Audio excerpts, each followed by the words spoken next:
Nestled amongst the towering mountains of Japan, the Amaterasu shrine stood as a beacon of ancient power. For generations the Kagura clan protected this sacred ground. They were sworn to safeguard a legacy as old as time itself. They honored Amaterasu, the sun goddess, her spirit believed to reside within the shrine's heart. Each Kagura member dedicated their life to upholding this sacred duty. They trained tirelessly, their movements a dance, their lives a prayer. The current heir, a young woman named Kiyomi, bore the weight of her lineage with grace. Her heart resonated with the whispers of the shrine. Her ancestors spoke through the rustling leaves guiding her path. She moved with the elegance of flowing water, her spirit as radiant as the sun she venerated. One crisp spring morning, an unnatural stillness fell upon the shrine. The air crackled with anticipation. Kiyomi felt a shift in the world, a subtle tremor in the fabric of reality. She knew deep within her soul that something extraordinary was about to occur. The winds carried whispers of change, tales of an ancient power stirring from its slumber. The whispers spoke of Amaterasu, the sun goddess, returning to the world. However, these whispers were different. They spoke not of a mighty deity descending from the heavens. Instead, they spoke of something more unexpected, more vulnerable. Kiyomi felt a knot of worry tightening in her chest.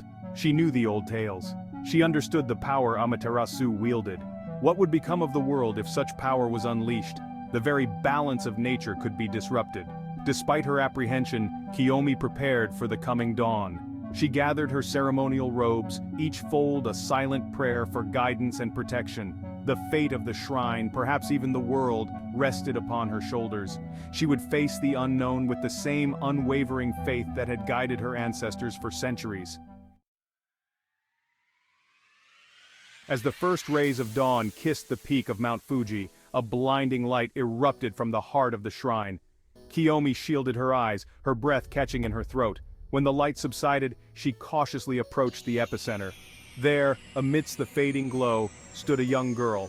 The girl was small and delicate, her eyes wide with confusion. She wore a simple white dress that seemed to shimmer with an ethereal light. This was no ordinary child. This was Amaterasu, reborn into the world in a form as fragile as a cherry blossom. Kiyomi approached cautiously, her heart pounding in her chest. The girl seemed lost, her eyes darting around in fear and confusion. She was a far cry from the mighty deity Kiyomi had expected. Kiyomi, bound by duty and compassion, took the young goddess under her wing. Amaterasu, now named Himari for her new life, clung to Kiyomi like a lost child. She was a whisper of her former self, her powers dormant, her memories fragmented. Kiyomi swore to protect Himari, to guide her towards understanding her true nature. She saw not a fearsome deity, but a scared child thrust into an unfamiliar world. A bond began to form between them, a delicate dance of trust and responsibility. Himari, stripped of her memories and powers, found solace in Kiyomi's presence. She was drawn to the warmth in Kiyomi's eyes, the quiet strength in her every movement. She felt safe, a feeling she hadn't realized she craved. As days turned into weeks, Himari began exhibiting flashes of extraordinary abilities. A touch of her hand could coax life back into wilting flowers. Her laughter brought forth rainbows in the morning mist. Kiyomi realized with a mix of awe and trepidation that Himari's powers were returning slowly but surely. However, a shadow lingered in Himari's eyes. Her fragmented memories returned in dreams, visions of a forgotten world, of power beyond measure, and a purpose she couldn't grasp. The Cadia Riverlands, where the shrine stood, pulsed with an unseen energy, a silent symphony of power responding to Himari's awakening. Kiyomi felt an unsettling change in the air. The once peaceful Riverlands felt charged, the natural balance on a knife's edge. She couldn't shake the feeling that something was amiss, that Himari's return was not as straightforward as it seemed. Rumors of unusual occurrences in the Cadia Riverlands began to surface. Whispers of ancient spirits roused from their slumber, of the land itself reacting to Himari's presence. The once serene rivers flowed with unnatural speed, trees bloomed out of season, their blossoms glowing with an eerie luminescence. Kiyomi noticed a shift in Himari too. Her moments of childlike innocence were increasingly replaced by a distant look, eyes that seemed to hold the wisdom of 1,000 lifetimes.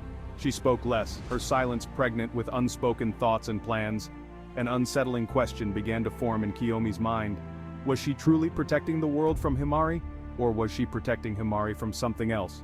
Was Himari's return a blessing or a prophecy of an impending storm?